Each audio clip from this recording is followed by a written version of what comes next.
dans la conversation et puis ensuite on laissera la parole circuler, donc vous pourrez aussi poser toutes vos questions à nos intervenants sur cette œuvre passionnante et cette table ronde qui sera autant passionnante que nécessaire dans un contexte de hausse des tensions identitaires. Ce que questionne cette œuvre à travers l'histoire de Naïma, c'est le sujet de la liberté d'être soi, au-delà des héritages.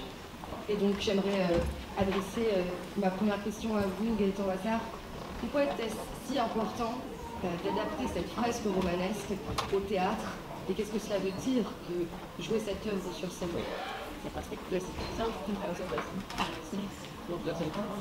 Merci. Tout d'abord, bonsoir à tous. J'aurais des difficultés tout de même à répondre à cette question. Je pense que c'est une question, elle est pour Sabrina. Moi, j'ai des origines belges.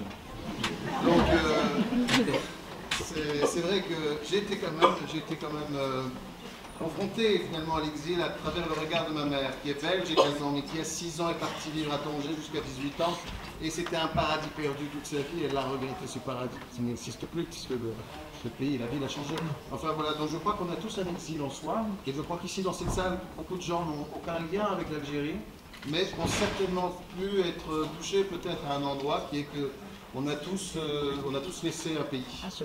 À un moment de notre vie, c'est aussi une période de notre vie parfois, mais c'est un pays et je crois que ce pays on a tous en soi et qu'on sent cette douleur-là, à l'arrachement, la difficulté de la transmission, aussi que nos parents nous disent les choses, de réaliser que c'est trop tard qu'on a commencé à leur poser des questions, souvent, et que aussi ils avaient du mal à échanger, et que donc ça, cette douleur-là, je crois qu'elle est présente pour chacun d'entre nous. Merci beaucoup. J'aimerais vous adresser à vous maintenant, Madame la députée. L'Art de perdre a été programmé dans le cadre de ce festival, donc Parole citoyenne, donc il a assisté ce soir, parce que c'est une œuvre puissante, c'est une parole de combat. Comment vous la définiriez? Pourquoi cette œuvre résonne tant aujourd'hui? Et quels sont les combats qu'elle porte et qui vous touchent? D'abord, bonsoir à toutes et à tous et merci pour votre invitation. Je crois que c'est un combat puissant parce que d'abord c'est une parole citoyenne. Vous avez dit que ça raconte l'histoire d'un parcours, c'est l'histoire d'une famille et puis je crois que c'est ce qui résonne le plus. C'est-à-dire qu'on a tous plus ou moins des histoires de famille comme ça et parfois on découvre qu'il y a certains parcours qu'on nous a peut-être pas cachés mais qu'on a avec pudeur souvent. On n'a pas transmis, d'ailleurs dans la pièce elle dit on me dit que je ne peux pas oublier un pays, mais ce pays on ne l'a pas transmis. Cette histoire on ne l'a pas transmis. Je crois que c'est ça qui est puissant. Ce combat c'est celui de la transmission de cette mémoire, un petit peu. Moi on m'a transmis, puisque mon père est arrivé en 1968 en France, ma mère est arrivée en 1972, elle avait, je sais comment, puisqu'elle avait 14 ans, elle est arrivée aussi ici. Mon père était un peu plus âgé, il travaillait à l'autonomie face à renouer en plus. Et c'est cette histoire qu'ils ont cherché coûte que coûte à nous transmettre tout le temps. Quand on arrive la première fois au Sénégal, j'ai 14 ans, et je découvre ce village dont on entend parler. Et je crois que c'est aussi ça, cette chance. Moi qui suis culturelle, c'est qu'on me l'a transmis tout le temps, parfois un peu trop. Et puis avec force, et puis la langue aussi s'est transmise. Cette langue que j'essaye de transmettre à mon tour à mes filles, mais c'est plus difficile parce que ce besoin de transmission est peut-être moins présent, moins tenace. Et je crois que c'est aussi pour ça que ça résonne dans chacun et chacune, parce qu'on se rend compte que ce devoir de transmission, ce devoir de mémoire, parfois il est plus ou moins facile, il est plus ou moins douloureux, et c'est pas de la honte, parfois c'est juste de la pudeur. Parce qu'on a du mal à transmettre ces émotions qui sont encore très présentes pour celles et ceux qui ont connu. Merci beaucoup. Je rebondis du coup sur cette question de la mémoire de Dominique Sopo. La mémoire collective, la mémoire intime. Que diriez-vous? Comment décrivez-vous le travail de mémoire de la France aujourd'hui? On a beaucoup de sujets mémoriels qui sont abordés aussi politiquement académique. Est-ce que vous considérez que la France a fait son travail de mémoire? Est-ce que ce travail de mémoire est indispensable aujourd'hui? Où en est-on? Alors, le travail de mémoire, ou le travail d'histoire d'ailleurs, c'est tout à fait la même chose, mais la question là, du moyen, du passé, et de ce qu'est un passé extrêmement violent, extrêmement douloureux, hein, et j'y reviendrai, c'est évidemment quelque chose d'absolument essentiel. Et d'ailleurs, la problématique, c'est que lorsqu'on n'en parle pas, qu'on en parle mal, ça finit toujours par ressurgir, de façon d'ailleurs souvent très dégradée. On voit comme ça tout parfois des processus de retour de mémoire très étranges, très même agressifs, parce qu'il y a eu pendant très longtemps une difficulté, notamment là on parle, on peut dire, d'une mémoire coloniale. Alors il y a d'autres mémoires qui ont eu du mal à être, si on parle de la mémoire ou de l'histoire de la Shoah, aujourd'hui ça semble comme une évidence. Enfin, pendant longtemps ça n'a quand même pas été, hein. Imagine encore quelques mois, même un candidat à la présidentielle qui, j'allais dire, était extrêmement critique sur l'émergence de cette mémoire en rapport avec Vichy par exemple. Et sur la question coloniale, c'est vrai qu'il y a quelque chose d'assez particulier, c'est que cette mémoire, après les indépendances, c'était fini. D'ailleurs, c'est blackout, on n'en parle plus, mais en fait, ça n'existe pas, en fait, parce que c'est des choses qui travaillent très profondément, et c'est très compliqué la mémoire coloniale, parce que la mémoire coloniale a quand même quelque chose de très particulier, qui n'est pas tout à fait la même. L'Algérie, c'est très particulier parce qu'il y a une guerre, etc., mais la mémoire coloniale, qui peut aussi parfois s'appliquer à l'Algérie, c'est une mémoire où on dit que ce qui a été fait là-bas, c'était bien. Très étrange quand même. Hein.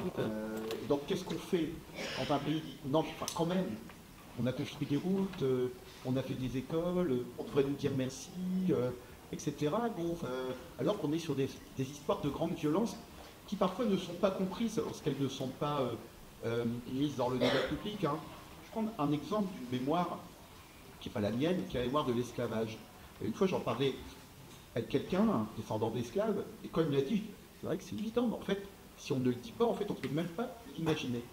Il dit, en fait, moi je suis antillais, en fait, s'il n'y avait pas eu l'esclavage, en fait, il n'y a pas d'antillais. Et donc, en fait, nous sommes nés d'un crime contre l'humanité, l'esclavage. Il dit, et ça, c'est un peu vertigineux. Effectivement, donc, il faut savoir parler des choses, accepter qu'il y ait des espaces de discussion, des cas sur des histoires, encore une fois, de très très grande violence, quand on parle de la colonisation.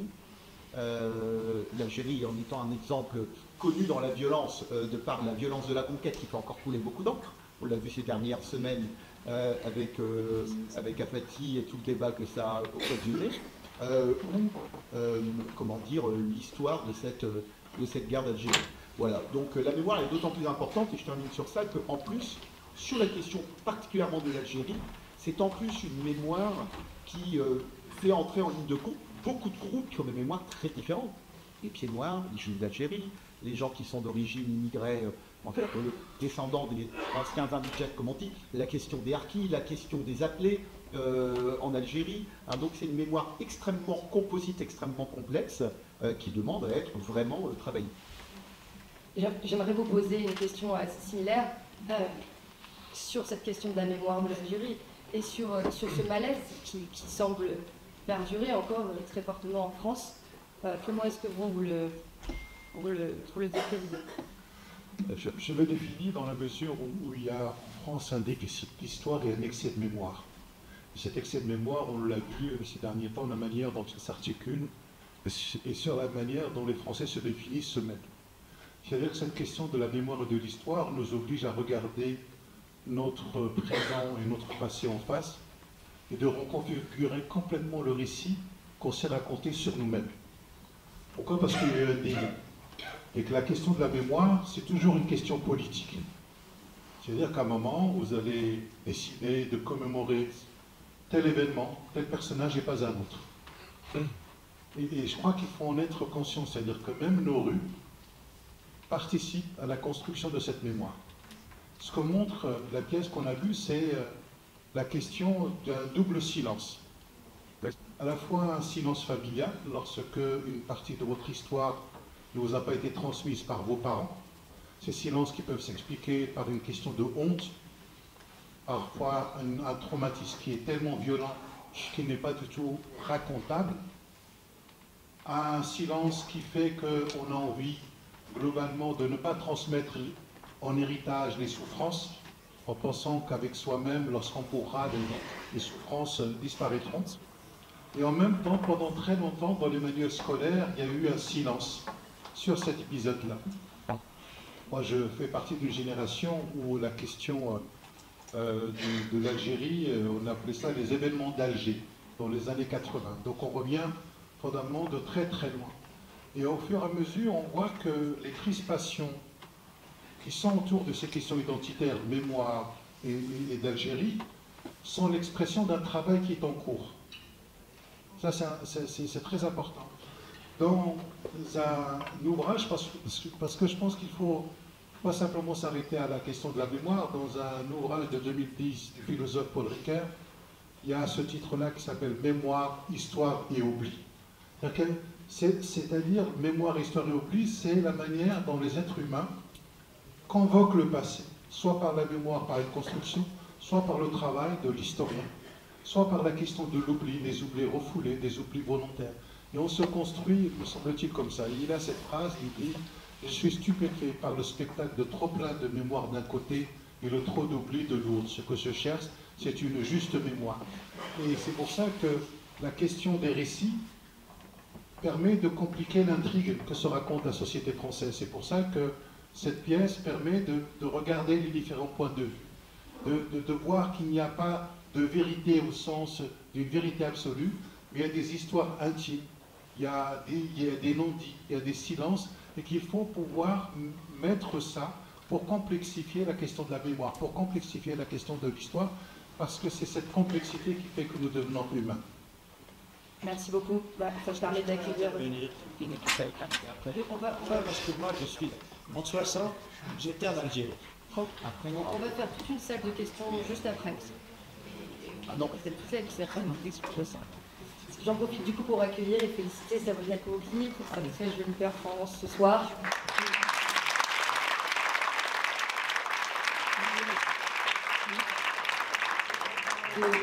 De rebondir en vous posant aussi une question, quand on échangeait autour de la question de la mémoire et du rôle de l'histoire pour transmettre cette mémoire, mais n'est-ce pas aussi justement le rôle de l'art, c'est ce que vous faites avec cette pièce de théâtre qui est l'adaptation de ce roman, de finalement exprimer, raconter la grande histoire à travers des histoires, et ici à travers avec l'histoire de Naïma que vous incarnez avec votre sensibilité.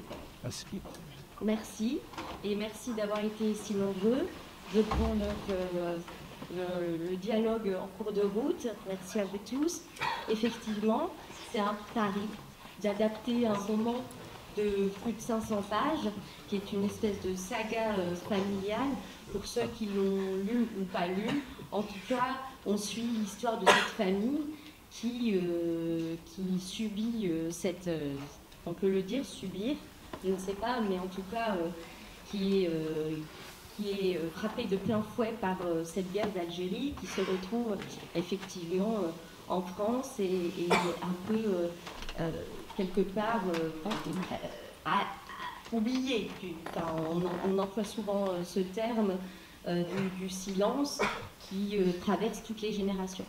Donc moi, en tout cas, je me suis lancée dans cette entreprise complètement folle, de pouvoir adapter un roman, donc du théâtre, et de pouvoir le mettre sur une scène et de donner quelque part, c'est comme un geste, il ne s'agit pas de retranscrire tout à fait le roman, mais de donner quelque part une vision.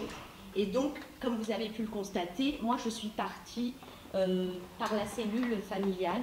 Donc c'est ce qui m'a au départ le plus, pas au départ disons dans un second temps, mais le plus interpellée, c'est-à-dire la famille. Qu'est-ce qui traverse ces familles, comment la douleur, les silences se transmettent de génération en génération. Et c'est par la grand-mère, par le grand-père, que Naïma, finalement la petite fille, va essayer de chercher des réponses, essayer de comprendre son histoire en retraversant un peu cette espèce de tragédie quelque part, mais essayer de comprendre qui elle est. Et donc voilà, c'est à partir de cette cellule intime que j'ai pu aborder la grande histoire, comme vous disiez, de ce qui nous concerne tous. Je ne sais pas, il y a plusieurs portes d'entrée sans doute, mais en tout cas c'est celle-ci que j'ai abordée. Et donc pour se construire et devenir pleinement elle-même, elle aurait besoin de savoir d'où elle vient, et ce dicton qui dit dis-moi d'où tu viens, je te dirai qui tu es rapidement. Si vous pouviez tous commenter cette phrase, si elle a du sens pour vous, et si vous paraît. Alors moi, vraiment, je rejoins Alizé Mitterre sur le côté très insolent du fait que c'est pas parce qu'on vient d'un pays qu'on lui appartient. Donc elle se positionne un peu contre les déterminismes sociaux. C'est pas parce que mon père est docteur que je vais devenir docteur. C'est pas parce que mon père est épicier que je vais devenir épicier. C'est-à-dire qu'on peut échapper à son propre, vous voyez ce que je veux dire, son héritage, et pouvoir écrire sa propre histoire. Donc je suis tout à fait d'accord, avec cette question qui est soulevée, mais par contre, elle pose des questions sur le fait comment s'émanciper, comment écrire sa propre histoire, comment s'échapper de l'héritage du poids familial pour pouvoir écrire sa propre page et pouvoir répondre par soi-même en connaissant évidemment l'histoire de sa famille, puisqu'elle dit à la fin du roman qu'elle a posé des questions, elle a fait ce voyage en Algérie, qu'elle a pu traverser tout ça et se sentir apaisée. Il s'agit quand même de beaucoup d'émotions, quand même aussi à travers l'histoire avec un grand H, mais de se sentir apaisée, parce qu'on voit beaucoup. Moi, j'ai mené beaucoup d'ateliers avec des jeunes lycéens ou des amateurs, mais surtout, ce roman, comme vous le savez, a reçu le prix Goncourt des lycéens, et c'est pas anodin, parce que les jeunes l'ont vraiment plébiscité, parce qu'il touche aussi, pour ça, effectivement, à leur histoire, comment s'inscrire, exister à travers l'histoire de notre famille. C'est toujours ce qui nous intéresse le plus. Rapidement, si vous pouviez tous. Oui, mais il y a Monsieur le Premier. il y a une phase ensuite. J'ai 85 ans, 1960. Parce que vous ne les faites pas, monsieur. J'avais une arca. Vous ne les faites pas. Vous ne les faites pas, c'est pour ça qu'on pense que vous êtes un jeune homme Ça nous ici. intéresse beaucoup. Ici, monsieur. Ça Ça nous nous intéresse intéresse beaucoup. beaucoup. Il y a dans 5 minutes. Il y a 2-3 questions. Il y a d'autres places. Hein, Ah, vous voulez nous quitter? Bon, alors 5 minutes. Je voulais simplement dire. J'attendais pas cette pièce du tout. Bon. Alors, quand j'avais 20 ans, j'étais dans le Constantinois. J'avais une arca. J'avais 400 km² à surveiller. Et ça a été une expérience extraordinaire d'amour pour ce pays, pour ces harkis. Le soir, lors de encore faisait des cours de français et de calcul. Quand il y a eu les accords de bien, j'ai dit rentrez vite au doigt, enlevez la tenue d'harki, mettez la djellaba et sortez le drapeau Félouz. Ils en ont tué 50 000. 50 personnes. Vous racontez pas ça. Il y a eu 50 000 harkis qui ont été exécutés, qui ont été mis dans des cages et qui ont été emmenés par le FLN et partout, et ils en ont tué 50 000. Alors certains ont réussi à partir, mais la plupart sont morts. Et donc, cette histoire d'Algérie est une histoire terrifiante et très utile pour tout le monde de l'apprendre et de la connaître. Et malheureusement, c'est vrai qu'elle n'est pas très bien connue, et je le regrette, parce que moi, ça a été un moment exceptionnel de ma vie, et ça m'a bâti. C'est cette fille qui m'a bâti. Merci. Merci. Je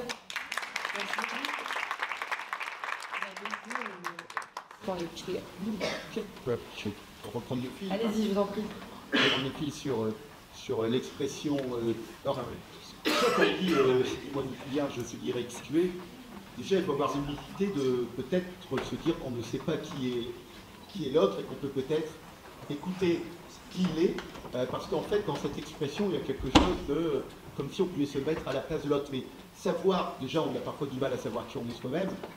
Donc quelqu'un dit je te connais même pas à partir d'un élément, justement je vais dire qui tu es, bah, en fait ça ne marche pas.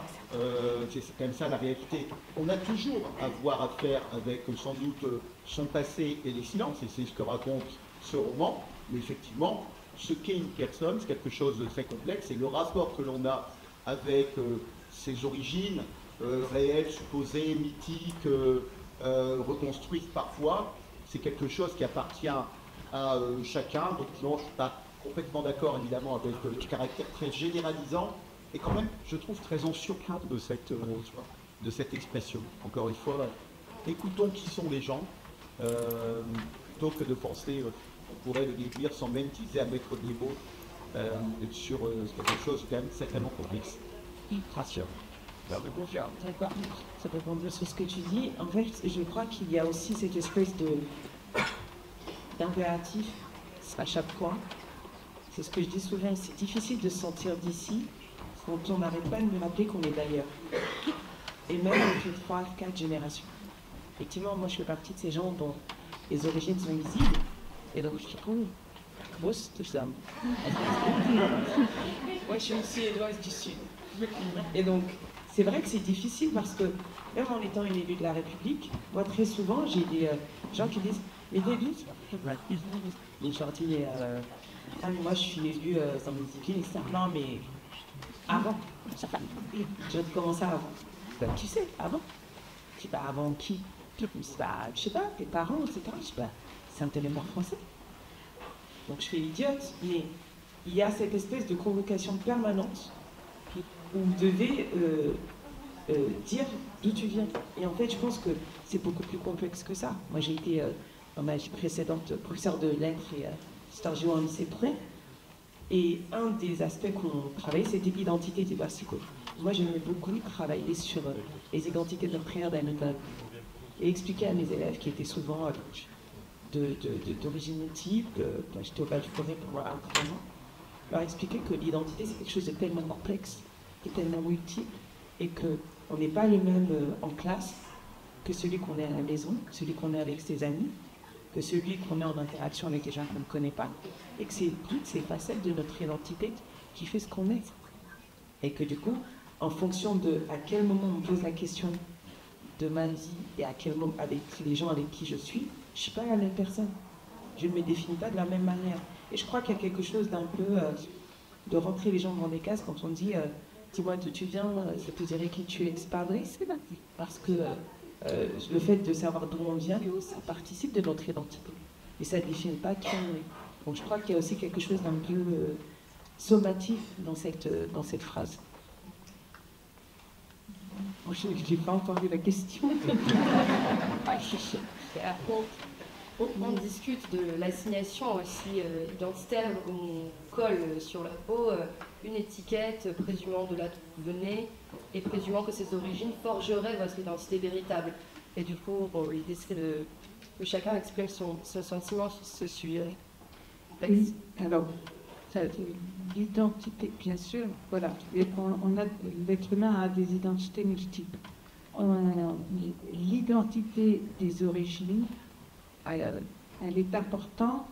Pour pouvoir la laisser, il faut l'explorer et en faire le tour et la connaître.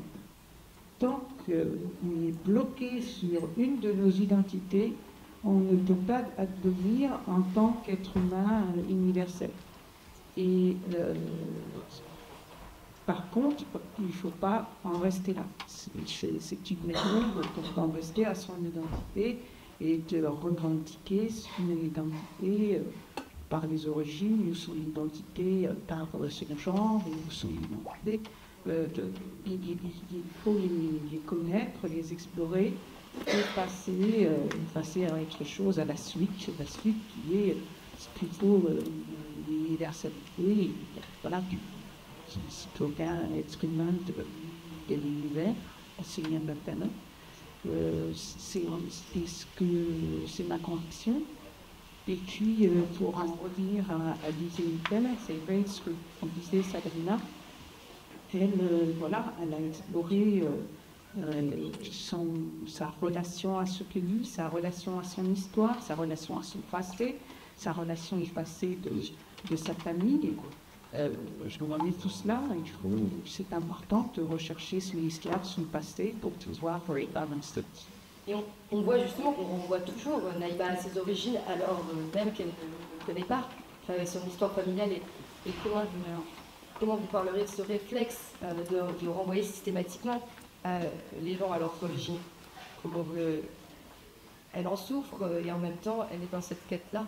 puisqu'on la ramène toujours à ça. Oui, non, juste peut-être dire que d'abord dans la démarche qu'on a eue avec Sabrina de vouloir l'adapter, d'abord on s'était dit un peu prétentieusement, sans doute, on va faire quelque chose un travail fleuve avec 10 comédiens, on va rendre aussi compte de l'histoire d'Algérie puisqu'on n'y arrivait pas. Et on a pensé aussi, on n'y arrivait pas et puis ça coûtait très cher aussi. Et donc on s'est dit, mais on avait discuté avec Alice Zénitaire et finalement le point commun entre Alice et Sabrina, c'est qu'elles avaient une grand-mère, toutes les deux analphabètes. Et que ça a été quelque chose où on s'est dit, tiens, Alice me disait, ma plus grande fierté, c'est que quand je vais dans les salons de livres, c'est de me dire que ma grand-mère, qui ne sait pas lire, écrire, soit touchée par ça. Et Sabrina aussi, qui a fait le conservatoire, avait une grand-mère qui ne parlait pas français, donc il y a aussi quelque chose, l'une qui écrit des livres, qui a fait l'ENS, Sabrina qui a fait le conservatoire, il y avait quelque chose d'une sorte de revanche quand même, et en ça, effectivement, par rapport au déterminisme, après je vais vous laisser la parole, je t'explique. Et puis après on passera aux questions de la salle, donc préparez vos questions. Non, je crois que c'est la question, mais je vais essayer de répondre.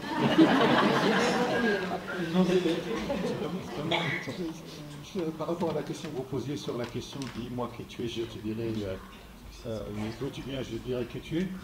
En fait, l'être humain se construit à partir des histoires, c'est-à-dire que nous sommes des êtres narratifs. Et nous sommes les histoires auxquelles nous adhérons. C'est pour ça qu'il y a un certain nombre de récits, d'histoires qu'on nous raconte. Et le fait de pouvoir s'identifier à ces histoires-là nous permet de nous reconnaître les uns et les autres dans une phénomène de réciprocité et en même temps de pouvoir agir. Et donc l'identité, elle est toujours inachevée, l'identité ne peut être que de la narration. Et elle peut être qu'une interprétation de soi. De même que vos parents ont une partie de votre récit, et même après notre mort, le récit sera inachevé. Donc il y a toujours quelque chose dans l'identité qui est inachevé. Après, dans cette identité, on peut s'identifier à des personnages, on peut s'identifier. Et c'est l'identification qui est le plus important, parce qu'il y a toujours le fait que l'identité soit un nom fixe. Et je terminerai tout simplement parce qu'à la fois, c'est très important de pouvoir connaître ces histoires-là, ne serait-ce que pour pouvoir les critiquer et pouvoir s'en détacher, parce qu'on ne peut pas s'émanciper de quelque chose qu'on n'a pas étudié. Et le grand problème, je dirais, de beaucoup de jeunes et de moins jeunes aujourd'hui, c'est qu'ils ne sont pas assis sur des traditions. Ni des traditions historiques, ni des traditions philosophiques, ni des traditions familiales. Donc on a une construction globalement sur le vide. Et donc il faut essayer de comprendre quels sont les récits qui sont disponibles aujourd'hui dans la société auxquels on peut s'identifier. Ça, c'est la première chose. Et le deuxième élément, c'est que l'identité, c'est un jeu. Et je terminerai par Michel Foucault qui disait « Ne me demandez pas qui je suis et ne me demandez pas de rester le même. » Voilà. Vous pouvez adresser vos questions, je ne sais pas s'il y en a. Il y a un micro qui est disponible dans la salle et qu'on va vous passer. Vous pouvez lever la main, il y a une main là-bas. On va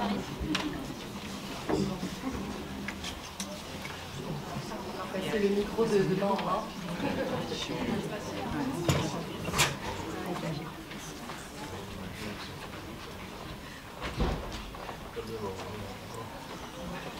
Bonsoir à tous. Alors, je m'appelle Juliette Écrivire, je suis historienne de la guerre d'indépendance d'Algérie. Je suis absolument touchée, ravie de pouvoir assister à la pièce de théâtre que vous regardez aujourd'hui. J'ai lu le livre d'Alice Zénitaire que j'ai beaucoup aimé. D'ailleurs, j'ai volontairement j'ai choisi de ne pas finir le livre tellement l'écriture est délicieuse. Il me reste quelques pages depuis plusieurs années que je laisse dans ma bibliothèque. Je suis historienne de la guerre d'indépendance d'Algérie au sens d'une histoire civile et je me suis intéressée suite à un questionnement que je partage avec tout ce qui a été dit jusque-là, civique et intellectuel, depuis le lycée, depuis l'étude des conditions de survie pendant la Seconde Guerre mondiale avec l'instauration du marché noir, à une époque où on était l'année où la guerre d'Algérie a été officiellement reconnue par l'Assemblée nationale, pendant le contexte de la guerre au Kosovo. Ça fait beaucoup de thématiques de guerre. Et donc j'ai fait des études d'histoire à Paris 1 et mon sujet c'était les conditions de vie et de survie des populations civiles en Algérie. On ne peut pas proposer une étude globale sur les 2 millions de kilomètres carrés, comme ça a été dit tout à l'heure par Naïma, le personnage, il faut aller dans le sens de la micro-histoire. Je suis contente que Rachid Benzine soit là parce qu'il y a une phrase qui dit, qui me plaît beaucoup, c'est « toute vie mérite un récit ». Et en fait, je pense que c'est l'intuition qui m'a amenée à faire ces recherches, puisque j'ai découvert que mon propre père, qui a fait partie des populations civiles d'une région en Haute-Kabylie, alors pas à Palestro, mais dans la région sud-est de Michelet, a écrit pendant la guerre. Donc en janvier 2003, j'ai fait publier chez l'Harmattan une source inédite de la guerre d'Algérie, issue des populations civiles, dans une région qui est majoritairement analphabète. Mes parents n'ont jamais été à l'école, ou alors un tout petit peu quelques mois pour mon père, au début des années 50, lorsque la France a envoyé 2 instituteurs dans son village. Malheureusement, la guerre a éclaté juste après. Mon père est né en 1935, voilà, il est de la génération du monsieur qui s'est exprimé tout à l'heure. Et ben voilà, ça fait 20 ans en fait que je m'intéresse à ce sujet, parce qu'effectivement, je pense qu'il faut savoir d'où on vient pour savoir où l'on va. Et je pense qu'il faut, quand on est notamment d'origine franco-algérienne, puisque j'ai cette double identité-là, eh bien, pouvoir poser des mots sur ce passé douloureux, travailler calmement. Et donc, depuis 20 ans, je fréquente les archives militaires françaises, j'ai fait des rencontres extraordinaires. Et l'idée, c'est de sortir de la lecture, des lectures binaires de ce conflit, et de pouvoir tenter de faire apparaître des scènes de vie et de survie qui soient authentiques. Et le carnet de mon père, eh bien, c'est une histoire de la survie qui est absolument factuelle. Ça s'appelle Carnet de guerre d'un civil. 1955-1962 pour un rendez-vous avec l'histoire. Je voulais juste faire une chose, c'est que dans les questionnements de Naïma, dans les craintes, dans les peurs de Naïma, moi je suis fille de Mousbel, c'est-à-dire d'un résistant qui était pour l'indépendance de l'Algérie. J'ai les mêmes peurs que Naïma en fait. C'est des choses que l'on partage. Et effectivement, à défaut d'avoir aujourd'hui une réconciliation posée entre la France et l'Algérie, nous sommes l'incarnation d'une conciliation possible entre les deux identités. Et l'idée, c'est d'aller de l'avant et d'avancer. Je suis également enseignante, donc effectivement, je partage et j'incarne aussi les valeurs de la République française. Voilà, c'était juste pour vous partager, vous dire que nous sommes dans les mêmes synergies.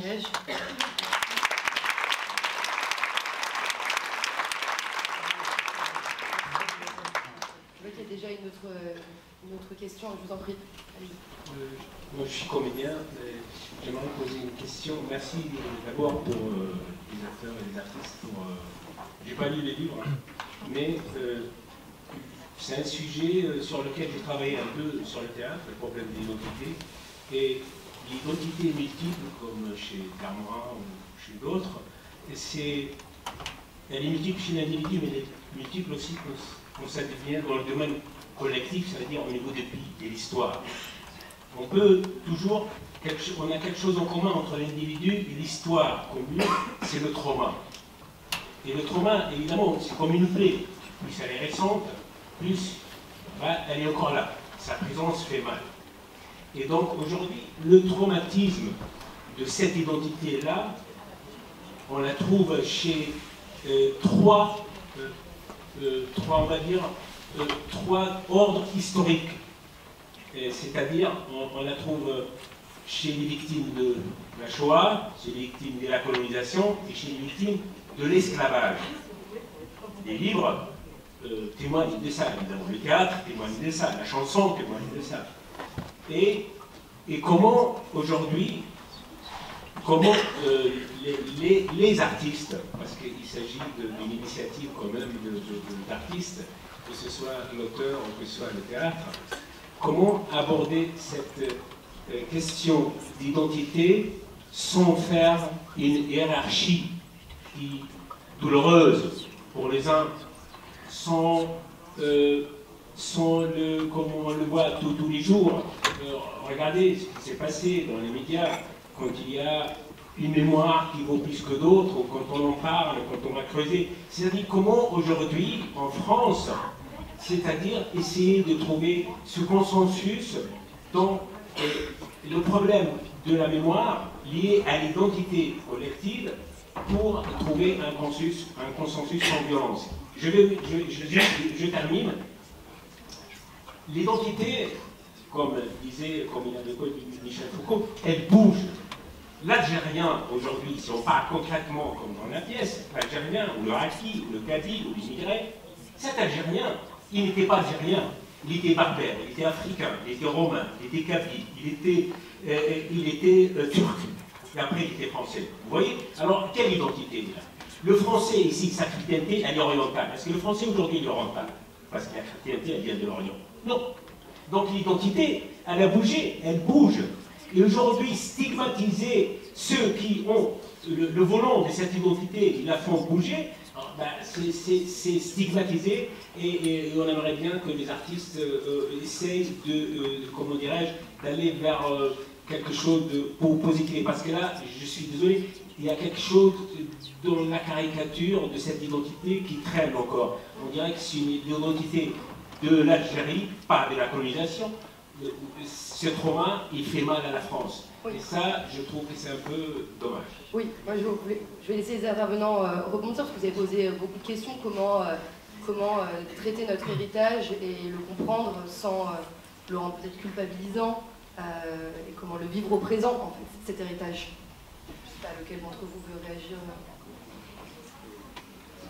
Alors, très vite, le but de l'art ou le but du théâtre, me semble-t-il, c'est de ne pas apporter de réponse, mais c'est de creuser une question. De creuser cette question de la souffrance, de la violence et de l'être humain, de la condition humaine face à la question de la violence. Et c'est pour ça que la fiction, le récit devient un élément très important, parce qu'il ne va pas développer des thèses, il développe une rhétorique du sensible. Et donc, à partir du moment où il est dans le sensible, il est dans la condition globalement humaine. Et ensuite, pour la question de la France autour de cette guerre des mémoires, effectivement, qui a lieu, c'est qu'il y a une certaine partie de la population qui a l'impression que son récit n'est pas suffisamment reconnu. Ou lorsqu'elle exprime ce récit, on le voit bien, c'est tout de suite, non, on n'est pas du tout pour la repentance. C'est-à-dire qu'au niveau de l'attention, de l'écoute de l'autre, en fait, elle n'est pas là. C'est-à-dire qu'il y a des présupposés, il y a des préjugements qui sont complètement, me semble-t-il, assez politiques et qui ne tiennent pas compte, globalement, que pour faire récit. C'est-à-dire qu'une société, pour cette société, il faut faire la sédimentation de toutes les mémoires qui se sont déposées dans ce pays. Et que pour créer un récit commun, il faut être capable de mettre en commun nos récits. Mettre en commun nos récits, c'est qu'une partie de la mémoire algérienne devienne la nôtre, une partie de la mémoire sénégalaise devienne la nôtre. Pourquoi? Parce qu'en vérité, tout ça, ce sont des questions bien françaises. Est-ce que vous voulez réagir aussi là-dessus, sur la question de l'héritage culturel? Oui. Je ne sais pas si c'est tellement la question de l'héritage culturel, encore que ça puisse entrer dedans. En fait, sur la question des guerres mémorielles, des guerres... On n'entend pas? Si? C'est bon? Ok. Sur la question des tensions, des guerres mémorielles, identitaires, en fait, en tout cas dans l'antiracisme, la question de la hiérarchie est toujours très étrange, parce que, en fait, c'est pas un concours de victimes.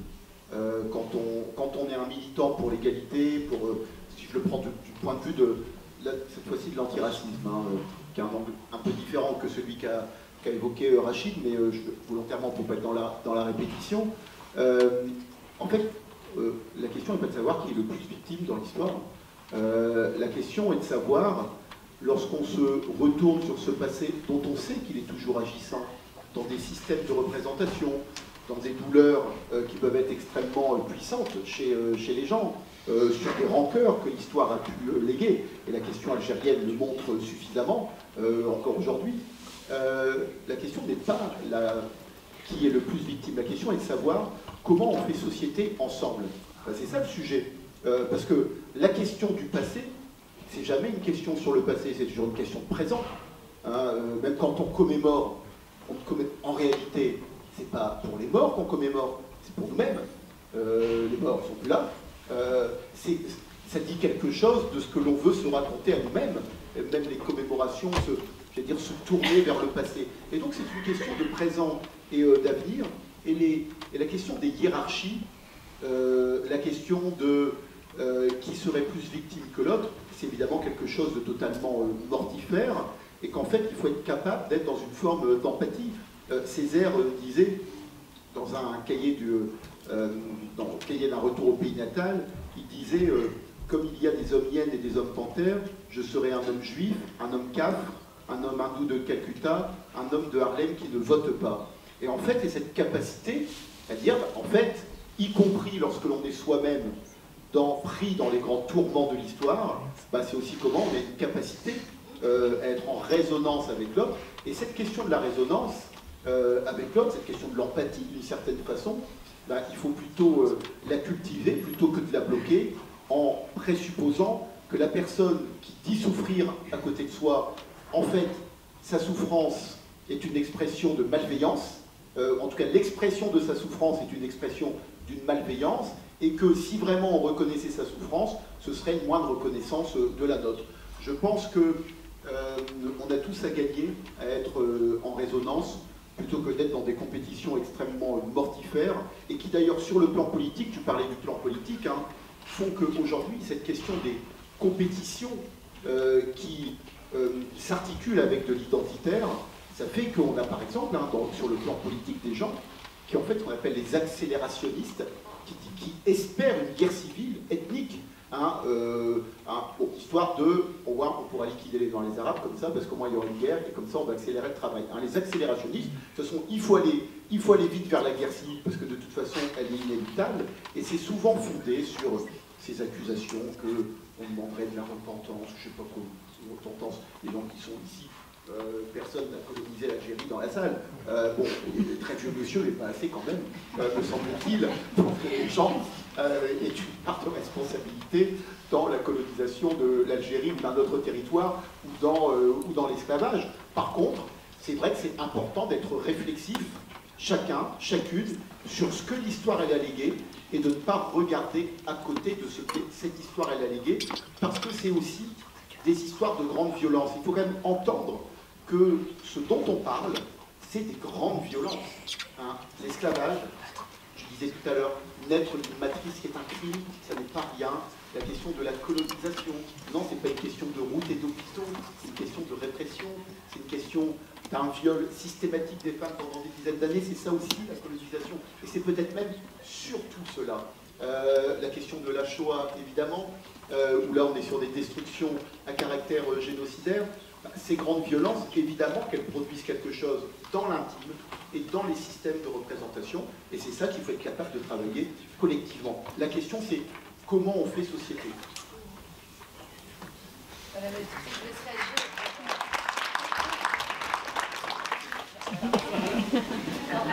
Moi j'ai bien aimé ce qu'il a dit. Je dirais que de ma petite fenêtre, enfin, moi je suis depuis quelques mois, mais j'étais, comme je l'ai dit, depuis longtemps prof d'histoire et de français. Je crois qu'il faut que nos petites histoires rencontrent la grande histoire. Et c'est très important. Surtout quand on est dans cet âge où on se construit. Je crois que c'est aussi pour ça que cette œuvre elle a reçu ce prix des lycéens. Parce que quand on est dans ce moment où on se construit soi-même, eh bien, d'avoir en miroir des histoires familiales, des moments où on se cherche, où on essaye de savoir qui on est, ça résonne d'autant plus fort parce qu'on se dit ah oui, effectivement, c'est aussi difficile parce que c'est une histoire familiale qui est faite de silence, de non-dit. Pendant très longtemps, l'histoire de l'esclavage, elle n'a pas du tout été abordée dans les manuels scolaires. L'histoire même de la colonisation, elle est aussi, il y a plein d'événements. Moi, je peux parler par exemple de Charoy, qui n'était pas du tout cité. Ça veut dire que, aussi, quand vous êtes un enfant qui est biculturel, quel que soit, et pourquoi, en fait, il y a des petits bouts de l'histoire de ma famille, ou de là dont sont venus mes parents, qui n'est absolument jamais cité dans l'histoire de mon pays. Parce qu'on se sent d'abord d'ici. Parce qu'on a grandi ici, parce qu'on a passé beaucoup plus de temps ici que le pays de ses parents. Et je crois que c'est très important, et je crois que l'art permet ça. Permet justement d'explorer ces petites histoires dans la grande, et que ce sont ces petits ponts aussi qui font qu'on arrive à aborder de manière beaucoup plus sensible et beaucoup plus posée des moments d'histoire qui peuvent être violents, qui peuvent être douloureux, mais du coup on peut se mettre à distance en se disant ah c'est comme ça qu'eux l'ont vécu, alors peut-être que du coup comme ça a été douloureux, peut-être que ça a été violent, peut-être que nous on peut réparer ensemble, et même sans réparer, même peut-être juste critiquer, vous l'avez dit, Mais ça, c'est possible quand on a un socle où on en a parlé. Mais si on met une espèce de cloche par-dessus, eh bien, ça peut nourrir une sorte de... en disant « Ah, mais pourquoi on n'en parle pas? Parce que ça n'en vaut pas la peine. Pourquoi est-ce qu'on n'en parle pas? Parce qu'il y a une espèce de honte, de culpabilité. » En fait, il faut en parler, il faut échanger pour pouvoir justement se dire qu'on appartient à la même société. Et donc, oui, je partage pas tout à fait vos propos. Je pense que les personnes qui sont ici, des gens de ces générations qui n'ont pas connu l'esclavagisme, la colonisation, nous avons notre mot à dire là-dessus, nous avons à nous positionner, nous avons à questionner nos ancêtres, nous avons à ou rejeter, ou être pour, ou être d'accord, mais on a nos responsabilités. Parce que vous disiez, non, c'est parce qu'à un moment donné, vous avez dit, mais je ne pense pas que les gens ici ont... décolonisé ou mis en esclavage. Je pense qu'après, il y a une responsabilité de ce qu'on fait voilà. de cet héritage-là. Oui, oui, ah, oui voilà, et il faut se prononcer là-dessus. Je ne sais pas si on a dit, est-ce qu'un jour on a dit que c'était des crimes de guerre, d'esclavagisme, La France reconnaît l'esclavage comme crime contre l'humanité. La c'est la loi et la colonisation, non. On a reculé. La France a reculé parce qu'il y a encore trop d'enjeux là-dessus, mais c'est important que nous, qui sommes là, qui avons cet héritage, et qu'on avance là-dessus, parce que c'est comme ça qu'on va... se débarrasser, je serais trop optimiste, mais se libérer du racisme, de